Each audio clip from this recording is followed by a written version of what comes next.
Solace by That Lemony Fuck, read by Deathlight.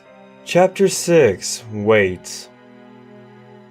Before long, accommodations was found for you in a spare room in a house that belonged to one of the ponies you saw in the crowd. Thankfully, she'd been one of the ones you managed to convince you weren't a horrific mutilator. Still, she wasn't overly excited that you'd be there. The time went by slowly. You gained a decent amount of knowledge about the world, enough for you to get by.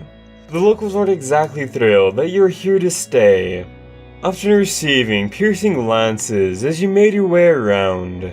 Days melded into weeks, that mended again, and every day you wished your efforts were coming to fruition.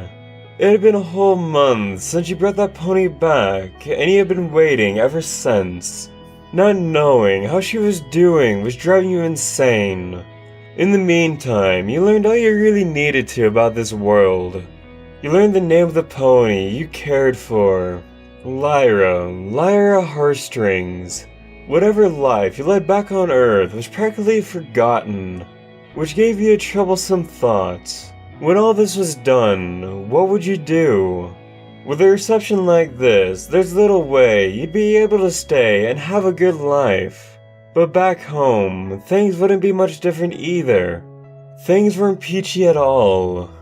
The locals that didn't believe your story still despised you as much as they did when you arrived.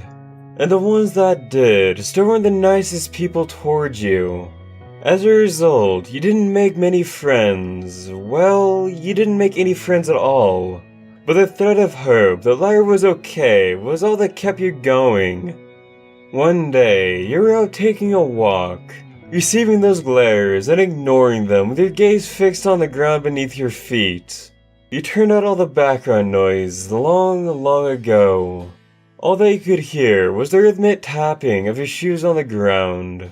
All the background chatter fell on deaf ears, save for one word. Lyra? You hear her name and your chances shattered.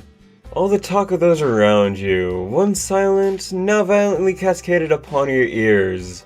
Keeping your head low, you look around, desperately trying to identify where it came from. Your vision comes to rest on a large group of ponies, all surrounding one in the center with ceaseless chatter. As hard as it is, you try to look past the others and get a look at it, and what you see confirms it. You see a mint green coat. As happy as you are that she's okay, you're hit by a wave of sadness. The locals hate you, and as long as they're with her, there's no way of getting anywhere near. You'd done so much for her, and she had no idea who you were. The hope that powered you had been proven to be well placed, but now that was gone.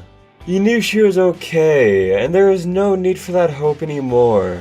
But she never knew you, so what was there to look forward to?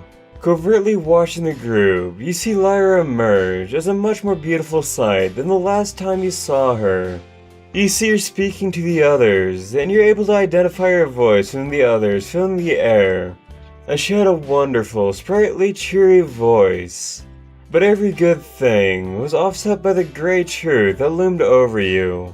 With a few short words from her, you see the rest of the group break off from Lyra, heading off wherever.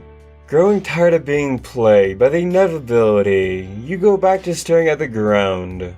You see a shadow come into view on the ground, and of all the voices you could hear, it was that one. You're one of those things, right?